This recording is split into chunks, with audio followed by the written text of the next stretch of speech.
Hello, good morning, children. Welcome back to our NRS Education channel. In the previous session, we were reading the story A Visit to Cambridge. Let us continue the discussion.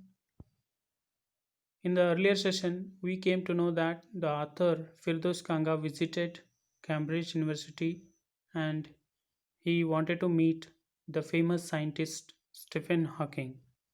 So he called to the assistant and requested for the visit.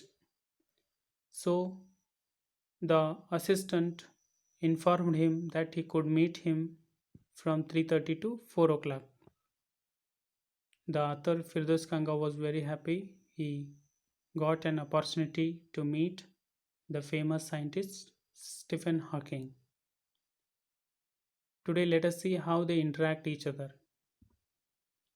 And suddenly I felt weak all over. When the author Firdos Kanga visited, when the author Firdos Kanga met Stephen Hawking, in the beginning he was a bit nervous.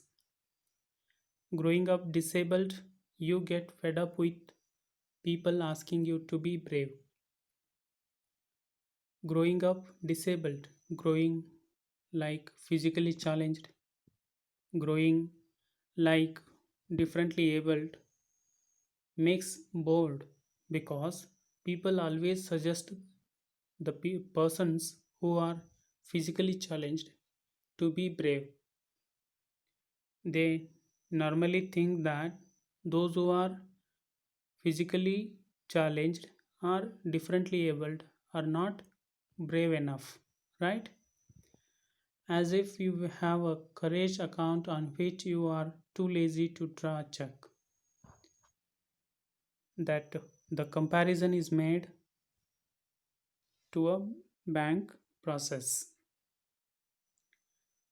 The only thing that makes you stronger is seeing somebody like you. The author stated that meeting a person who is differently able and who is a famous successor is motivating and makes the people to be strong.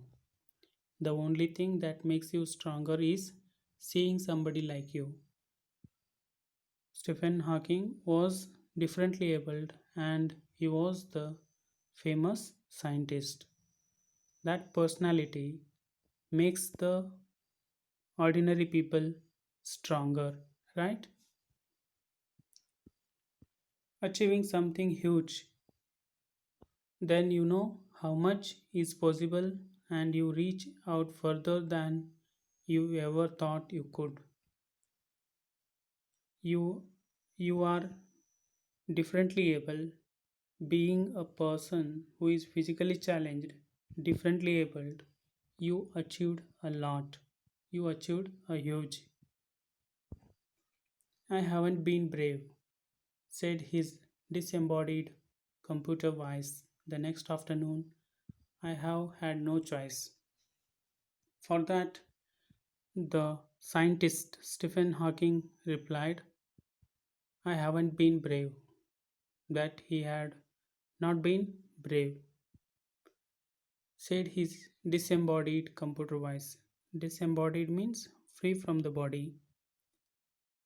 The machine like voice replied to the author, surely I wanted to say, living creatively with the reality of his disintegrating body was a choice. Living creatively like a person who was disintegrating body was his choice, but I kept quiet. The author would reply for that scientist's answer, but he didn't respond because he felt guilty. He felt sorry that every time I spoke to him, forcing him to respond. It was difficult for the scientist to respond with machine, so the author kept quiet. There he was, tapping at a little switch in his hand trying to find the words on his computer with only bit of moment left to him, his long pale fingers. He was using his long pale fingers to respond to the computer voice. It was difficult. So the author didn't ask more questions.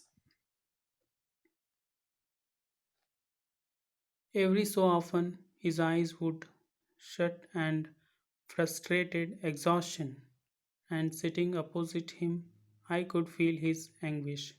Every time he would blink his eyes and the exhaustion frustration would appear, and the author would understand the anguish. The anguish means pain, physically or mentally.